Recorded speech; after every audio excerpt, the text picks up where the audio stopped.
नमस्कार मित्रों, स्वागत है आपका आज की नई वीडियो में। आज की वीडियो में डिस्कस करेंगे आने वाले ड्राज के बारे में। सबसे पहले तो आपको कांग्रेचुलेशंस के ड्राज जो हैं वो रिज्यूम कर दिए हैं आईआरसीसी ने, और उम्मीद है कि अब ड्राज जो हैं वो रेगुलर टाइम इंटरवल के बाद रेगुलर कैटेगरीज में आने शुरू हो जाएंगे। तो वीडियो में एंटर करने से पहले जिन्होंने अब तक भी चैनल को सब्सक्राइब नहीं किया वो प्लीज़ चैनल को सब्सक्राइब करें और बेल आइकन भी प्रेस करें, जिससे आपको आने वाली वीडियो की जानकारी मिले। और साथ ही साथ वीडियो को लाइक एंड शेयर जरूर करें, जिससे कि और लोगों तक भी चैनल की रीच हो सके। तो आइए अब आगे बढ़ते हैं। तो सबसे पहले जिस चीज़ का बहुत बेसब्री से इंतज़ार था, नए ड्रा शुरू होने का, उसके बारे में बात करेंगे। और साथ ही साथ बात करेंगे सीआरएस पूल की। सीआरएस पूल क्योंकि पिछले एक महीने से अपडेट नहीं हो रहा था। सीआरएस पूल टोटली चेंज हो चुका है, क्योंकि सबके 50 पॉइंट्स या 200 पॉइंट्स जो हैं वो चेंज हुए हैं। तो उसकी वजह से जो सीआरएस पूल है वो उसकी सिचुएशन जो है वो चेंज हो चुकी है, जिसकी वजह से ये सब चेंजेस जो हैं देखने को मिलेंगी हमें। तो अभी हम देखते हैं सीआरएस पूल को। तो यहाँ 612 ये as on 14th of April है, ये वाली जो लाइन है। और इधर अगर देखें तो इस कॉलम में 16th ऑफ मार्च का स्टेटस है, जो कि ये पॉइंट्स रिमूव होने से पहले है। तो 601 to 1200 के स्लैब में अगर हम बात करें तो यहाँ पे थे 693 ये पॉइंट्स रिमूव होने से पहले। अब यहाँ पे हो गए हैं 816। तो 816 जो है सारे के सारे इनको आईटीएस मिल चुके हैं और ये सारे पीआर के लिए एलिजिबल हो गए होंगे। उसके बाद नेक्स्ट आता है 501 to 600, क्योंकि इसमें मोस्टली पीएनपी वाले ही होते हैं, क्योंकि 600 पॉइंट्स उनको एक्स्ट्रा मिलते हैं, तो इसलिए वो सारे मोस्टली पीएनपी वाले ही हैं। तो वो एक पीएनपी कैटेगरी होगी। उसके बाद ये जो है 501 to 600, ये आज के समय में ये क्रूशियल कैटेगरी है। तो क्रूशियल इसलिए कि सारे ड्राज जो हैं वो मोस्टली इसी स्लैब में से निकल रहे हैं, 501 to 600 में। फ्रेंच लैंग्वेज वगैरह नेचुरल है वो नीचे भी जाते हैं, और वो स्प्रेड ओवर है 300 समथिंग से। जैसे लास्ट टाइम 379 तक गया था, तो लगभग समझिए ये लास्ट वाला जो स्लैब है 351 यहाँ तक ही चला गया था। तो वो अलग है, जिस कैटेगरीज वगैरह कहीं भी कोई जैसे 451 पे किसी का कट ऑफ स्कोर है, 445 है, तो इस तरह से कैटेगरीज वाले जो हैं वो बीच बीच में से पिकअप हो जाते हैं, वो उनका कहीं भी कट ऑफ स्कोर जो है वो चला जाता है। लेकिन जनरल हो गया, सीईसी हो गया, इस तरह की जो कैटेगरीज हैं वो ऊपर मूव कर रही हैं अभी 501 to 600 के रेंज में। सबसे पहले बात करेंगे सीईसी की, तो वो 501 to 600 वाले में ही मूव कर रही है। जनरल वाली भी यही थी, इसी रेंज में मूव कर रही थी। तो पहले इसमें 25,522 थे और अब इसमें है 19,782। पिछली वीडियो में भी मैंने इसका थोड़ा सा हिंट आपको दिया था कि अगर इसमें हम एक्सपेक्ट करते हैं कि एक महीने के अंदर इसमें 4,000 कैंडिडेट्स ऐड हुए होंगे, अगर पहले की कंडीशन होती तो आज की डेट ये 29 हो चुका होता अब तक, और आज है 19,000। तो लगभग 10,000 कैंडिडेट्स इस स्लैब में से निकले हैं। 501 to 600 में से लगभग 10,000 कैंडिडेट्स निकले हैं, और यहाँ पे हमारे पास हैं 19,782 आज के समय में। इसमें से नेचुरली कुछ सीईसी वाले होंगे, कुछ और कैटेगरीज के होंगे, जनरल के होंगे, सब होंगे। तो ये सब एक मिक्स सा पूल है। उसके बाद बात करते हैं 451 to 500 की। इसमें आज की डेट में 71,542 और पहले थे इसमें 70,000। तो नंबर ऑफ कैंडिडेट्स का अगर कुल मिला के बात करें तो कोई फर्क इसमें नहीं पड़ा है इस स्लैब में। 451 to 500 अगर हम टोटल देखें तो इसमें कोई फर्क ज़्यादा नहीं पड़ा है। हुआ क्या है कि जो ऊपर थे 501 to 600 में वो नीचे आए होंगे, कोई 491 वाले में गया, कोई 481 वाले में गया, कोई 471 वाले में गया, और लास्ट में 451 वाले में भी कुछ लोग गए होंगे। जैसे कोई 501 पे था तो 451 पे गया तो इस स्लैब में आ गया।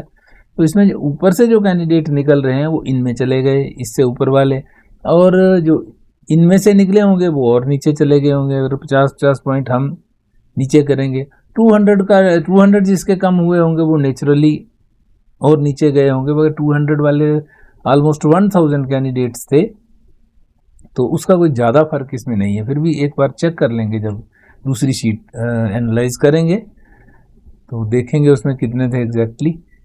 तो ये थे। अब बात करते हैं, अगर 491 टू 500 की बात करें तो इसमें 13,711 थे पहले, अब 12,000 रह गए, तो लगभग 1700 कैंडिडेट का इसमें डिफरेंस आया है।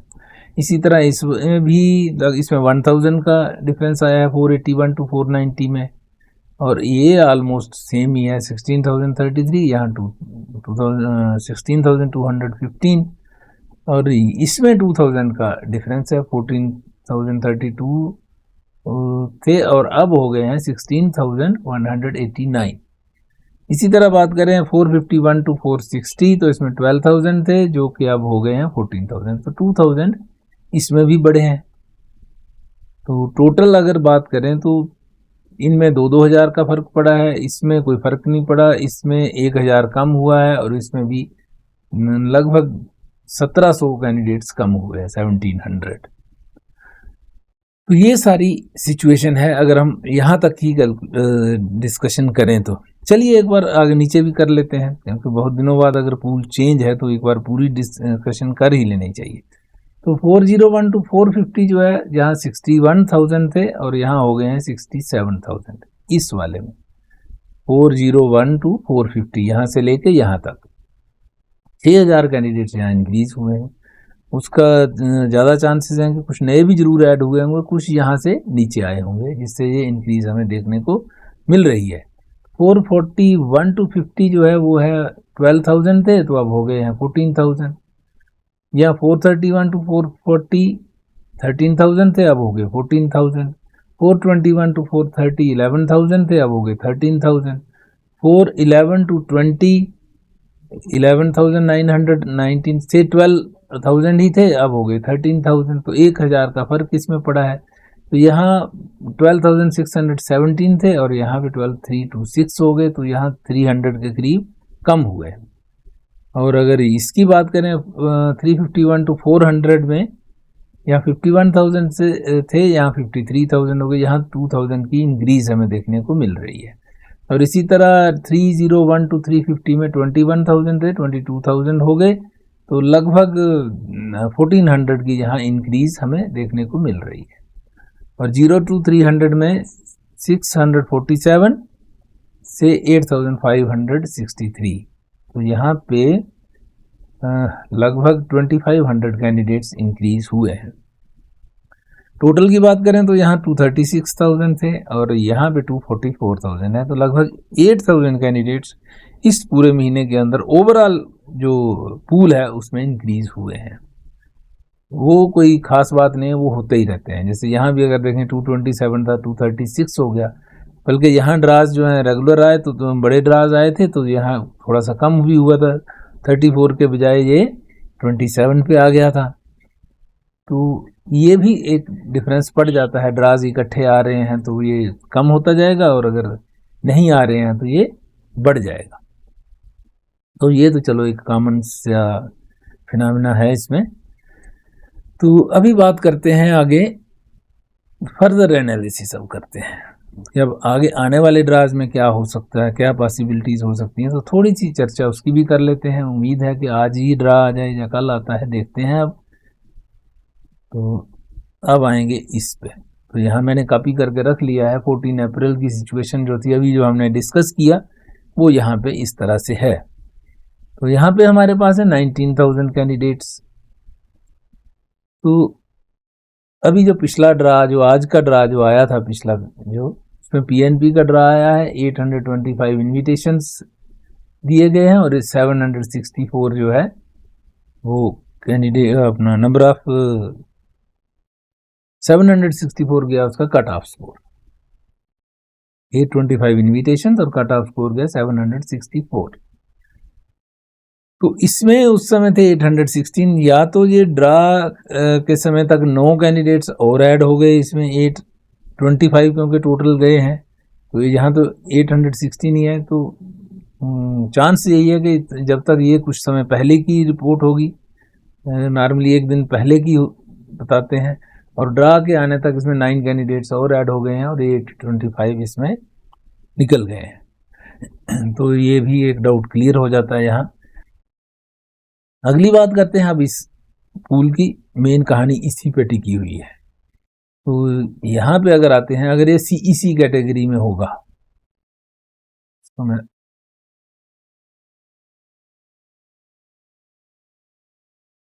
अगर ये वाला ड्रा आता है CEC कैटेगरी का, तो यहाँ हम मान के क्या चलना, अब तो आई गए, मानते रहे हम। पिछले वीक में जो कैलकुलेशंस निकालते रहे अलग अलग तरह की, तो उसमें हम यही करते रहे कि भैया ये क्या होगा, अगर एजम्पशंस करते रहे डिफरेंट, अगर 20,000 होगा, 25,000 होगा, 10,000 रहेगा तो क्या होगा।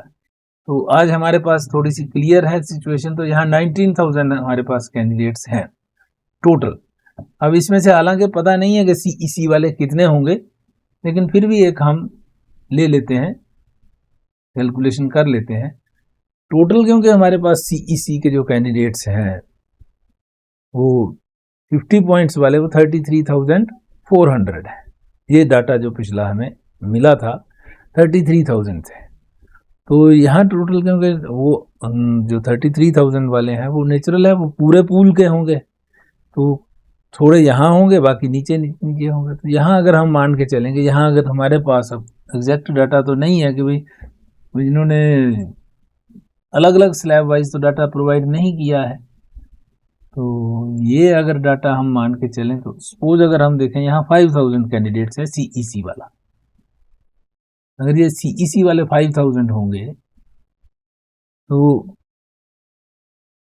यहाँ कर लेते हैं अब इसको 5,000, या पहले 50% पे ही करके चलते हैं। ठीक है, 8,000 अगर यहाँ पे CEC के हैं, 8,000 अगर हुए तो यहाँ आधे कैंडिडेट्स हुए, तो आधे से थोड़ा सा ऊपर, तो कट ऑफ स्कोर जो है वो चला जाएगा 5012, कुछ इस तरह से 505 भी हो सकता है। तो 8,000 पे इस तरह से मूव कर सकता है। टोटल अगर हमारे पास 8,000 ही और 8,000 ही निकल गए तो 5012 इस तरह से कुछ जा सकता है, क्योंकि 501 वाला स्लैब है तो यहाँ तक आने की संभावना इसकी बन जाएगी। अगर यहाँ पे कैंडिडेट्स हमारे पास होते हैं 10,000, तो इसको पूरा करने के लिए 10,000 का ड्रा आएगा तो 501 या 502 आएगा। 1 लिखें 2 लिखें, कोई दिक्कत नहीं उसमें। तो 10,000 अगर यहाँ पे होते हैं तो ये एक कैलकुलेशन हम निकाल रहे हैं कि अगर 8,000 कैंडिडेट्स यहाँ पे होंगे और 8,000 का ड्रा आएगा तो ये 500 के रेंज में आ जाएगा। 10,000 होंगे इसमें तो 10,000 के रेंज में आ जाएगा। अगर CEC वाले कम हुए तो वैसे चांसेस कम होने के बहुत कम है, क्योंकि पॉइंट्स बनते हैं CEC वालों के ज़्यादा पॉइंट्स बनते हैं। तो लेट अस से कि अगर यहाँ पे कम है 5,000 है, 5,000 है तो 5,000 का ड्रा आएगा तो 501 या 2 पे ये पहुंच जाएगा।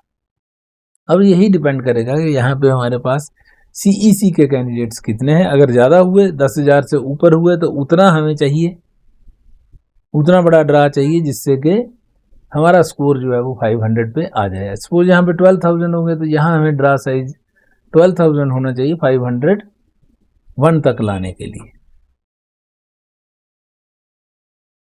तो ये है CEC की बात। जितने कैंडिडेट्स होंगे अगर उसके मुताबिक ड्रा आ जाता है तो कट ऑफ स्कोर जो हमारा 500 के रेंज में आने की संभावना बन जाएगी। अगर सपोज यहाँ पे 10,000 कैंडिडेट्स हैं, ड्रा आता है 5,000 का, तो हो सकता है कट ऑफ स्कोर जो है हमारा 510 तक चला जाए। तो ये डिपेंड करता है कि अब कितने बड़ा ड्रा आता है उसके अकॉर्डिंगली और कितने कैंडिडेट्स यहाँ है। मुझे लगता है हो सकता है IRCC, एक मेरी अपनी सोच है, पॉजिटिव सोच कह दो कुछ कह दो, कि IRCC कोशिश करेगी कि इस जो स्कोर है उसको 500 के रेंज में लाने की।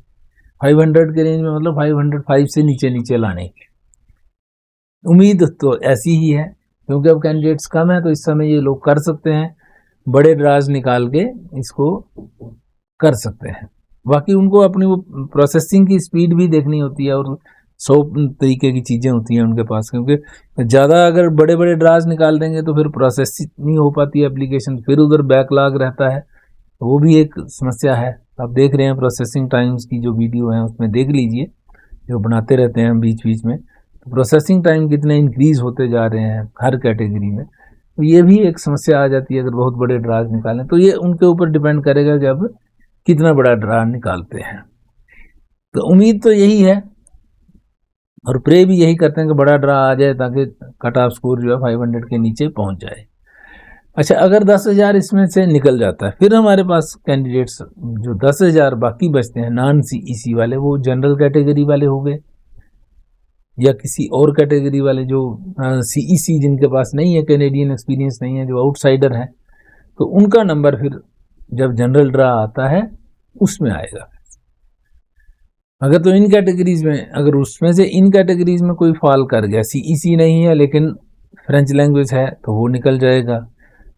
फ्रेंच लैंग्वेज भी नहीं है, हेल्थ केयर या सोशल साइंसेस वाला, सोशल सर्विसेज वाला जो है उनका कैटेगरी, जो उनके ना कोड में यहाँ पे इन्होंने रखे हुए हैं, उसमें अगर आप फॉल करता है तो वो यहाँ पे निकल जाएगा। इसी तरह अगर ट्रेड का ड्रा कोई आ जाता है तो ट्रेड में भी कैंडिडेट्स निकल जाएंगे। अब एजुकेशन एक नई कैटेगरी है, नए इसमें ना कोड्स जो हैं वो ऐड किए गए हैं, तो उसके अकॉर्डिंगली अब कितना बड़ा ड्रा आता है उसके अकॉर्डिंगली भी कुछ कैंडिडेट्स निकलेंगे।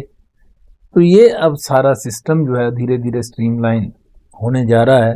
तो लेट अस सी कि क्या होता है। जनरल की हालांकि उम्मीद कम है, क्योंकि जिस वक्त फोकस ही इनका इन कैनेडा का है, तो बाहर के कैंडिडेट्स हो सकता है कम लें, अगर लेंगे तो सिचुएशन उसकी भी यही होगी।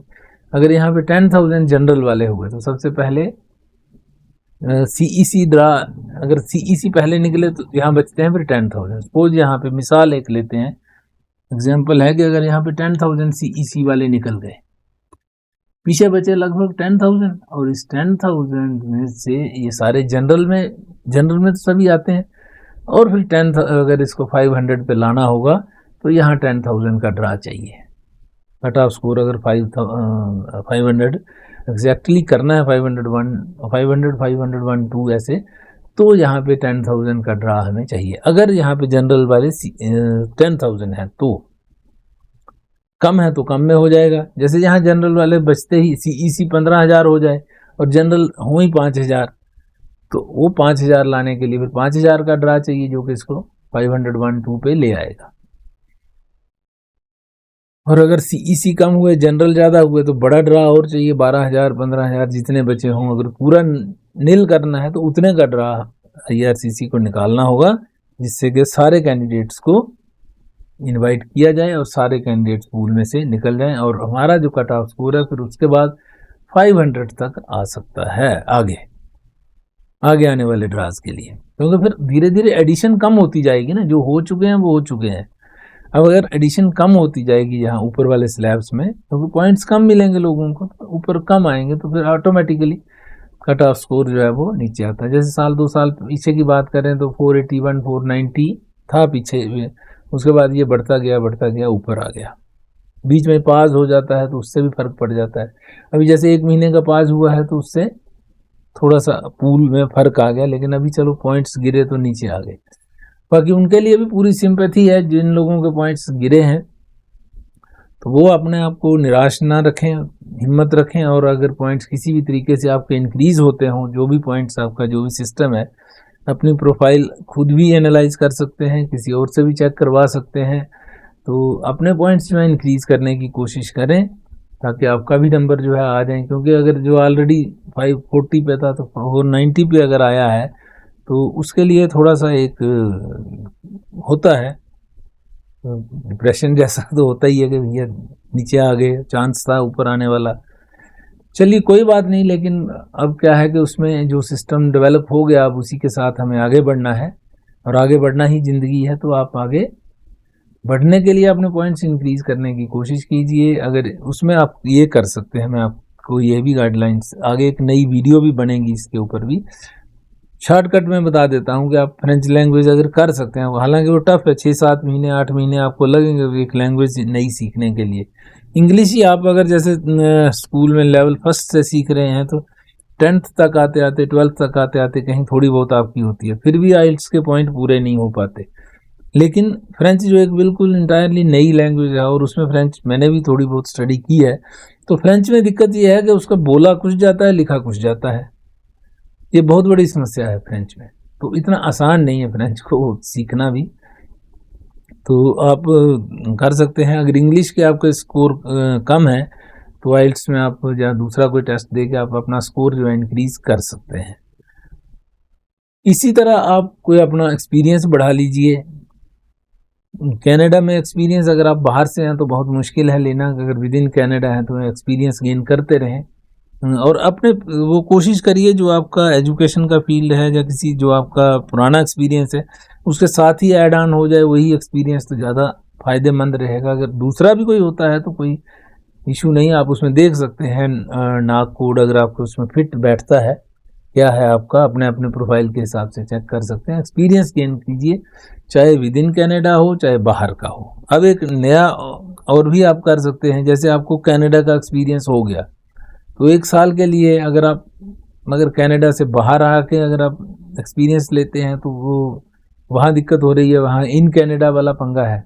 सपोज एक चल रही है आजकल नेट पे बहुत ज़्यादा वो स्कीम बता रहे हैं लोग कि जैसे आपका एक्सपीरियंस कनाडा का है और जो आउटसाइड कनाडा का है उसका एक्सपीरियंस के एक्स्ट्रा पॉइंट्स आपको मिल जाते हैं। पॉइंट्स तो मिलते हैं लेकिन आप जब in Canada to outside Canada चले गए तो फिर इन कनाडा फोकस वाले जो कैटेगरी से आपका जो है वो हट सकता है। मे आर मे नॉट भी, पक्की बात नहीं है लेकिन वो हो सकता है।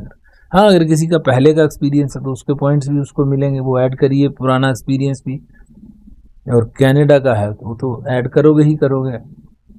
तो इस तरह से एक्सपीरियंस के बेस पे कोई एजुकेशन फर्दर आप कोई ले लीजिए, कोई डिप्लोमा कर लीजिए, कोई ट्रेड का, किसी का जो भी आपका फील्ड है, डिप्लोमा एक्स्ट्रा कीजिए, थोड़ी और क्वालिफिकेशन बढ़ाइए। जैसे ग्रेजुएशन है तो किसी पीजी में एडमिशन वगैरह ले सकते हैं, डिपेंडिंग ऑन यूर सिचुएशन आप क्या कर सकते हैं क्या नहीं कर सकते हैं।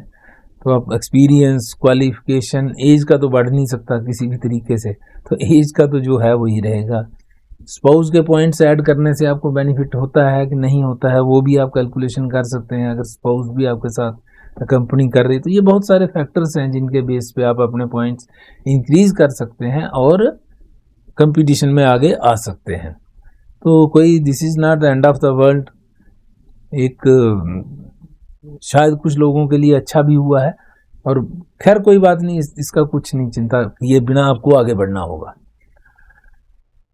तो ये है आज की जो कैलकुलेशन है, सीईसी के ऊपर मेन फोकस है आज का। अगर फ्रेंच लैंग्वेज की अगर हम बात करें तो 379 पहले था, अब तो क्योंकि पॉइंट्स और गिर गए हैं तो अब जो कट ऑफ स्कोर है वो नेचुरली 300 के रेंज में आ जाएगा अगर फ्रेंच लैंग्वेज का कोई ड्रा आता है तो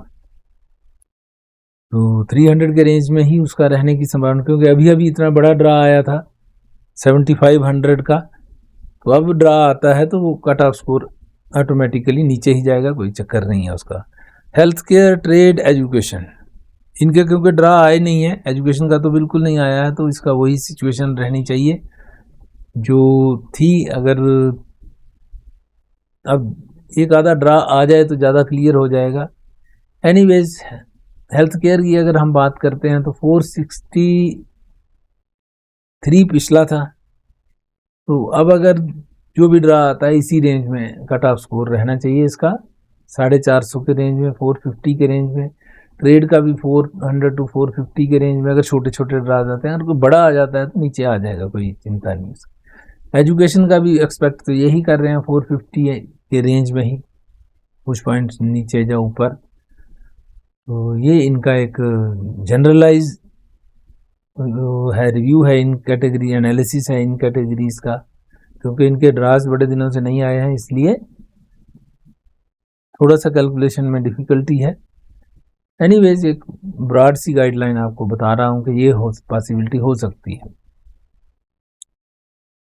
तो ये है सारी कहानी। सीईसी और जनरल आता है तो उसका भी बता दिया, फ्रेंच में सारी कैटेगरीज का मैंने बता दिया, एक्सप्रेस एंट्री की जो कैटेगरीज हैं कि जो मेन इस वक्त फोकस है। तो ये कैटेगरीज के ड्रा अगर आते हैं तो क्या सिचुएशन रहेगी। तो आज की वीडियो यहीं तक रखते हैं, मिलते हैं आपसे अगली वीडियो में, तब तक के लिए नमस्कार। जिन्होंने चैनल को सब्सक्राइब नहीं किया है वो चैनल को सब्सक्राइब कर लें और बेल आइकन भी प्रेस कर दें, साथ ही साथ वीडियो को लाइक एंड शेयर भी कर दें। क्वेश्चन आंसर आज मैं ले नहीं पाऊंगा क्योंकि टाइम बहुत ज़्यादा हो गया, वीडियो बहुत लंबी हो जाएगी। तो अगली वीडियो में क्वेश्चन आंसर भी देख लेंगे आपके। अगर कोई नया क्वेश्चन नए सिस्टम के हिसाब से आपके पास है तो वो भी आप लिख दीजिए। OINP और BCPNP का अभी तक कोई अपडेट दिखा तो नहीं था, फिर भी दोबारा से चेक करेंगे, अगर कुछ अपडेट होगा तो आप तक पहुंचाने की कोशिश करेंगे। OINP का भी अभी पिछला ही है, कुछ अपडेट नहीं है। तो बाकी न्यू ब्रंसविक वगैरह और दूसरे जो अटलांटिक प्रोविंसेस हैं वहाँ पे ड्राज उन्होंने निकाले हैं, और न्यू ब्रंसविक ने तो AIP का पूरा भी कर दिया है। तो ये उनकी वो है सिचुएशन, जो है स्टेटस है AIP वालों का। अटलांटिक प्रोविंसेस जो हैं तो वो ड्राज वहाँ पे आ रहे हैं। तो ओंटारियो साइड से काफ़ी लोग जो हैं अटलांटिक वाली ऑप्शन भी चूज़ करते थे। तो अगर आज भी वो सिचुएशन आपको आपके हिसाब से आपको सूट करती है तो आप चूज़ कर सकते हैं। बाकी आप हर आदमी की अपनी सिचुएशन है, अपने हालात हैं, तो उसके हिसाब से आप कोई भी कैटेगरी, कोई भी टाइप, कोई भी ऑप्शन जो है चूज़ कर सकते हैं। क्या PNP में जाना है, किस प्रोविंस में जाना है, कहाँ लग रहा है PR, कहाँ नहीं लग रही है, वो सारा सोच के आपको मूव करना पड़ता है। तो वो अपने हिसाब से आप कर सकते हैं। तो बस चलते चलते यही है कि चैनल को सब्सक्राइब जिन्होंने अभी तक नहीं किया वो ज़रूर करें, और वीडियो को लाइक एंड शेयर भी करें, जिससे कि और लोग भी चैनल के साथ जुड़ सकें। तो आज की वीडियो यहीं तक, मिलते हैं अगली वीडियो में। नमस्कार।